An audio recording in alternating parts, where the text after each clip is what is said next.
Next is Dr. John Bell. Dr. Bell is a director for the bioeconomy in DG Research and Innovation at the European Commission. Dr. Bell is responsible for leading the definition, implementation, and investments of EU research and innovation policy and programming across the bioeconomy, from agriculture and food systems, oceans, marine and maritime issues, to investments in the new sustainable bio-based industries. Blue Investment, Investing in the Future We Need, is the title of his presentation. He will, amongst other topics, cover how the EU has taken a leading role in investing in the oceans of the future. Mr. Bell, welcome. Guten Tag. Good morning, ladies and gentlemen. Well, Sven isn't there to just maybe provide a footnote to the fact that the European Union has never been in such confident, robust, good health economically and politically. And I think we'll see with the President's State of the Union address tomorrow, you'll see a new ambition for the European Union moving forward. So we're all quite confident and very supportive of our friends, neighbours and partners here in the Nordic blue bioeconomy. I want to talk about three basic things. I want to talk about the fact that we're going through the great disruption and to ask the question, what is the future of the oceans, the fishing, blue bioeconomy ask of us and need from us in terms of investment, innovation, research. I want to look at the question of what does this sustainable circular blue bioeconomy provide in the way of a game changer in regard to a lot of the issues that we're dealing with at the three levels of sustainability. And in particular, I want to focus on what the European Union is doing with a relentless focus on changing the context, both in terms of the de-risking of what has to be a form of sustainable disruption across systems, disciplines, through science, and all the way through business models and to investment. And I want to try and do that in 15 minutes. So that's, for an Irishman, that's quite a very fast journey. So my apologies if your heads start to spin at a certain point. Very quickly, I'll move to the second point on the blue bioeconomy quickly. But in terms of the great disruption, suffice it to say that there's no planet B. Shelley used to say that poets were the unacknowledged legislators of the world, but in fact, as we see, the oceans are the unacknowledged regulators of climate and sustainability. And they're kind of the forgotten silent majority of most of the knowledge and the change that we need to understand, master, harvest, and capitalize on. So what is happening in the areas, I'll use the handle of oceans, or the blue part of what we know in the world, needs to move center stage, and we need to bring the entire portfolio of instruments and tools to understanding, developing solutions, harvesting solutions, and ensuring that the people who are involved in that are at the center of moving their way up in the value chain, as Randall has just said. We have a challenge in that when we look at any of the framing devices. The SDGs are kind of, if the planet was to sit down and write its own constitution in the future, it would look something like this. But the problem with SDGs, whether it's 2 or 14, is talk is not going to make them happen. What we need to do is to turn them from codes into a place where people live and work sustainably. And that's where I'm coming from, my colleagues in the European Union dealing with research and innovation. We see research and innovation as having to play a much more active role, and particularly close to market, in terms of moving towards what is a fundamental systems change. If we're going to address climate change, sea level change, 10 billion people who need to be fed, 3 billion people who are depending on the oceans for protein, 200 million people working in fisheries, dealing with extremes of weather, adapting and mitigating that, the extremes of inequality that it's going to lead to, the issues around waste and pollution.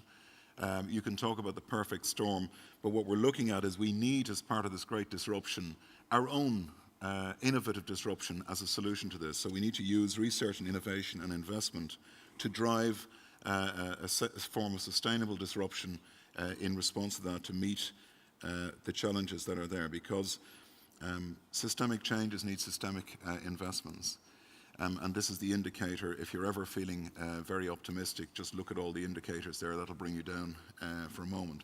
I think what's behind it, though, is it's the biggest single opportunity that we have to arrive at a destination for everybody at the three levels of sustainability, at the economy, at the environment, in terms of society, and to do it consciously since the Industrial Revolution. So there's a huge opportunity there, and innovation, and particularly research-driven innovation and business model-driven innovation, will decide whether we get there or not. It's a fundamental aspect. When we look at then the blue economy, and particularly the role of research and innovation in the blue economy, I like to think about particularly publicly funded research and innovation as a kind of a societal algorithm that we're bringing to these very complex problems, which will require cooperation and ideas and invention and investment to produce the solutions. But if we look at the challenges and the opportunities of the blue bioeconomy, and we look at research and innovation, particularly in the EU, is already providing, you can see that there is a possibility of a rapid shift to a post-fossil fuel bioeconomy, to a circular, sustainable use of ecosystems and resources and the adding of value. And by looking at the bioeconomy, I think Sven talked about the bioeconomy as a vertical aspect of his business. We see the bioeconomy as a context in which major bioresource systems, whether it's you're talking about the oceans and fisheries, or you're talking about the food system on land and sea, or you're talking about how we actually produce and use and reuse waste, or forestry or whatever, is now being supported by bio-based invention and technologies and innovation that can drive both the sustainability in those systems and an entirely new economy which will be post-fossil, post-waste, and sustainably producing and maybe repositioning people like farmers and fishing communities in the value chain, because they're the ones at the moment who have the biomass at their disposal, but the big challenge for them is that they don't become tenants in the new knowledge economy instead of co-owners and co-creators. So you see here our investment of 3.4 billion euros in Horizon 2020 in different ways is going in different directions, and there's a wonderful array of projects outside, many of which are results of people working together across the European Union in different areas that are of direct relevance, where we will be scaling up these initiatives in the future. And this is the beginning of looking at the different needs of the system. You know, where do we need to work together, whether we're talking about discards or ecosystems or prediction, or what is the potential of aquaculture? What is aquaculture? What will aquaculture mean in 20 years' time? It certainly will not mean what most of the public in Europe think it means today. The same applies to food, indeed, and energy and other aspects. So we're investing in building, if you like, on the first level of solutions, moving ideas up the technology chain and bringing them as close to market as we can in the context of Horizon 2020. But here at the heart of what I want to talk about is this blue bioeconomy, which is about taking, the bioeconomy is as old as humans interacting with one another and adding value. What we have to build is a sustainable blue bioeconomy, a circular blue bioeconomy, where we can actually de-risk some of these systemic changes that we need to make, because as Randall was saying earlier on, we can't afford to make mistakes when you're dealing with natural capital and major ecosystems, the life support systems of the planet. Particularly as we're beginning to learn, most of the people outside of this room do not realize that every second breath comes from the ocean, that it's the driver of heat and current and sea level rise and fisheries chains and the future of medicines and energy and all the rest. So we can't afford to get it wrong. And to do that, we've decided to work in a structured way to build a new we want the European Union to be the world's leading bioeconomy, and we'd like us to have the world's leading bioeconomies in the different parts of the economies that are part of our member states and our neighbours. So building the blue bioeconomy means building new value chains. It means putting different partners together, different business models, connecting up the people who have the biomass and the knowledge about the ecosystems with the researchers, with the investors, with startup companies, with people who can bring scale to the startup and bring them to markets, with different parts of the value chains. It's quite an extraordinary development. We see a kind of a bio-industrial revolution taking place in different parts of what were very traditional parts of the economy, as what we mean by feed and food and medicine, and all of these issues are changing. In the European Union, we see the potential for about 300 biorefineries to be built around the Union. And this would mean a fundamental transformation in local economies, taking ownership and improving their position, whether there's fishing communities or farming communities or forest communities, in this emerging new value chain. But that means we need to invest and de-risk the shift from ideas to market, and that is in particular where the public role comes. And one of the examples of this is in the bio-based industries joint undertaking, a public-private partnership, which we set up around about 3 years ago. I'm the governing board of that. And its job really, as you can see, is to try and bring together different actors. It's an industrially driven process. We're bringing €1 billion of taxpayers' money, and the industry side is putting in about €2 billion as a minimum. And in fact, we're overperforming on all of the indicators. But what we're trying to build are the value chains, identify and optimize the feedstocks, prepare the ground for testing and demonstrating the biorefineries, connect the technologies with the investment, and roll out a whole series of products, markets, and policies that can optimize the conditions in which the market can grow and the scale-ups can happen. And the BBI has been very successful. It's actually been outperforming on all of its KPIs so far. I was just talking to people the other day, and they had about 150 applications in for the latest call, of which 60 were demonstrator projects. So there's an enormous change taking place out there, whereby actually the public role, which is in convening and building the context in which value chains can form, and the private role in bringing the energy and the innovation and the partnership and the scaling up of finance together, we can actually bridge this change into the sustainable economy that we're trying to build, and particularly in the blue sector. And maybe we can talk a little bit later on about the kind of projects that we've been funding. Just to give 2 examples from the BBI. If you take Macro Cascade, Cascading Marine Macroalgal Biorefinery Project, where I know some of the coordinators and the main actors are here, it's a very good example of you don't have to be Switzerland to kind of enter into the building of the new bioeconomy. If you have biomass, you know, you're part of the process. If you have the kind of science and the knowledge of the ecosystems around that, and you can link it in with other partners and build in other forms of financing and innovation, then you can actually develop new solutions in terms of macroalgae, and they can be solutions that range from what we're familiar with in terms of biomedicines and biocosmetics into much more complex solutions for things like greenhouse gases, nitrogen fixation, and all of the added value that can provide at scale to economies. So there's no real limit. The question is to bring together, organize, finance, and scale up, and bring the ideas to market. As you see, it's a bit of a whistle-stop tour here. I'm not going past my commissioner's slide with too much speed out of irreverence, but simply to say that how we move from this mix of funding and technology and science into how we actually roll out as the European Union our partnerships with the rest of the world, because I can see there are many of our colleagues from different parts of the world here. This has been set out in the value system. Research and innovation under Horizon 2020 and the next framework programme, our Commissioner has stated publicly, has to be driven by openness.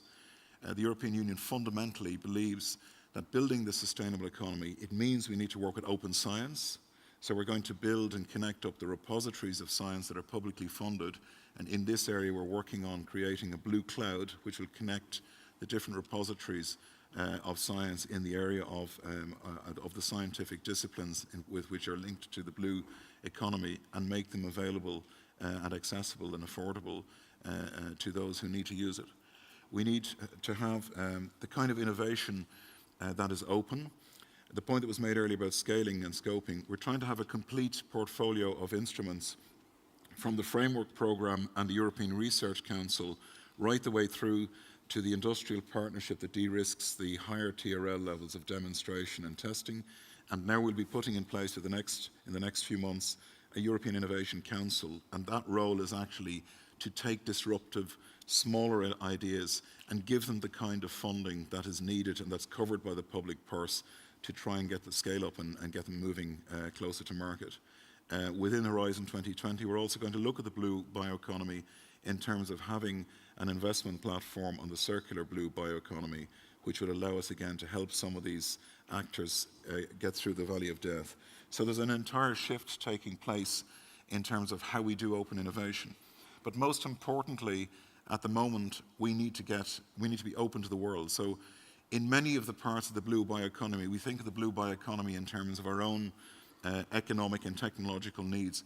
But what is critical in terms of meeting our sustainable development as a single planet, the European Union will be working in partnership and using research and innovation as a driver of change. And here you see photographs of the signing of the South Atlantic Ocean Research Alliance in Belém in Portugal in July, where with South Africa and Brazil, the European Union is building a South Atlantic Research Alliance where we can then scale up and share and open and connect solutions on observation, on aquaculture, on food and nutrition security, on mapping, on ecosystems and so forth, as we've done with the Galway Declaration in the north.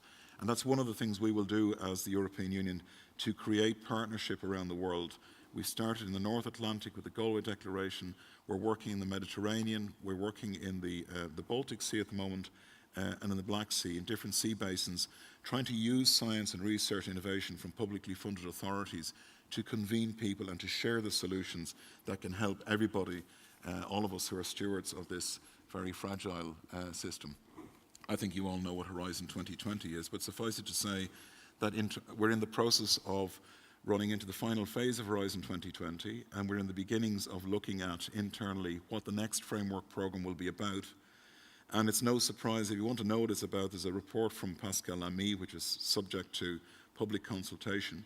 You will see these sustainable development goals reflected in the global challenges pillar of the next framework programme. And what we're looking from you to identify over the coming months are the kind of great missions that we could use to mobilize the different parts of the research and innovation system to make this change happen. So are we looking to have a plastic pollution-free oceans? You know, how are we going to deliver on a post-waste world or a post-hunger world? What scale should that be at? So you'll see a big debate around missions, mission-driven research and innovation to really solve some of the problems that the Sustainable Development Goals have set up. And in the middle of all of this, we're reviewing a number of key policies. So in the European Union at the moment, we're just getting to that point where we reset our budgetary and policy framework. There'll be a very important speech tomorrow from the President of the European Commission about the future, and you'll see that investment will be at the centre of what he's talking about. But the budget of the European Union will be reorganised to try and address driving a clean transition in terms of our economy in all of the major policy areas that we develop, whether it's the Common Agricultural Policy or Fisheries Policy or Innovation Policy or Security or Migration or whatever the policy will be. So this period that we're entering into between now and next summer, when we expect all of these new instruments to be on the table, is a critical period for those of you who'd like to take part in and influence the debate. And last but not least, we're just conducting the conclusion of the bioeconomy, the EU Bioeconomy Strategy Review. And the bioeconomy strategy originally was set up to try and use research and innovation to structure and organise investment policy and the structuring of markets and finance. And what the review is going to say is that there's been a huge success in terms of investment. We see a lot of member states and neighbouring countries either having published national bioeconomy strategies focusing on their respective strengths, because there's no one bioeconomy, there are many different bioeconomies, and I understand that Iceland is about to do the same, but that we need to do something about the scaling up and the access to finance and the creation of market conditions in which new goods and services can actually move quickly to market, particularly through the uses of standards and procurement and other measures. And that will be out at the end of October, and probably the European Union will decide whether it issues a new political direction on the bioeconomy next year. And if that is the case, I would imagine the focus will be on action, and the blue bioeconomy, like the agri-food bioeconomy, will be one of the focuses of that action. So you will see a lot of policy reframing taking place, and the re-instrumentation of finance and the research and innovation focus coming on how we can actually build sustainable bioeconomies through the instruments that we have. So you'll be glad to hear I'm about to end. What is happening next is of interest to many of you in different ways. First of all, on the blue bioeconomy in itself, Our colleagues in DG Mare are going to launch a Blue Bioeconomy Forum in 2018.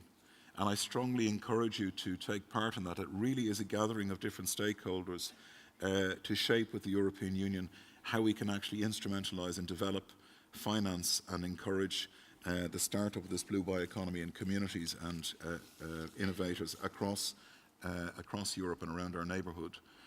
We're going to have a Food 2030 Science Policy Dialogue event in October. Now, Food 2030 last year was the first time when we looked at the issues of food and nutrition security from the visual window of research and innovation on land and sea in a systemic way.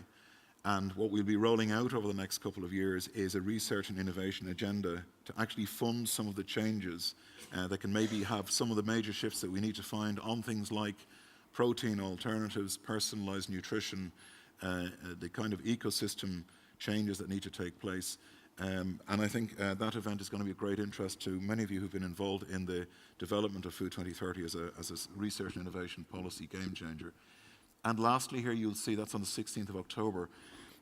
We're kind of convening the tribes around Horizon 2020, the Bioeconomy Societal Challenge 2, where we have the blue bioeconomy, we have the agri-food systems, we have the bio-based industries, we have pure research through to close to market.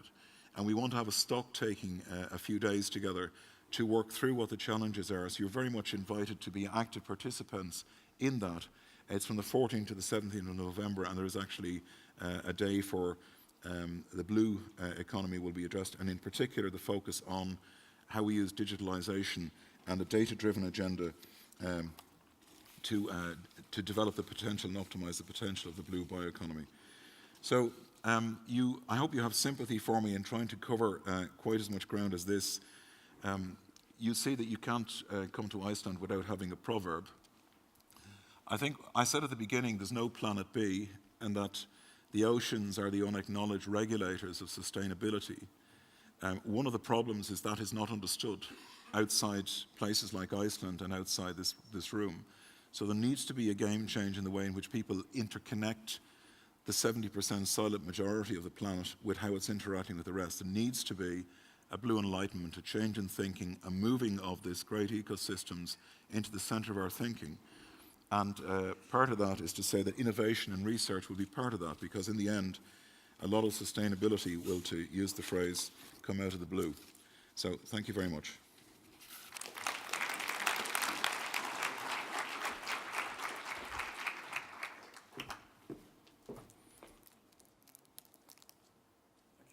Thank you.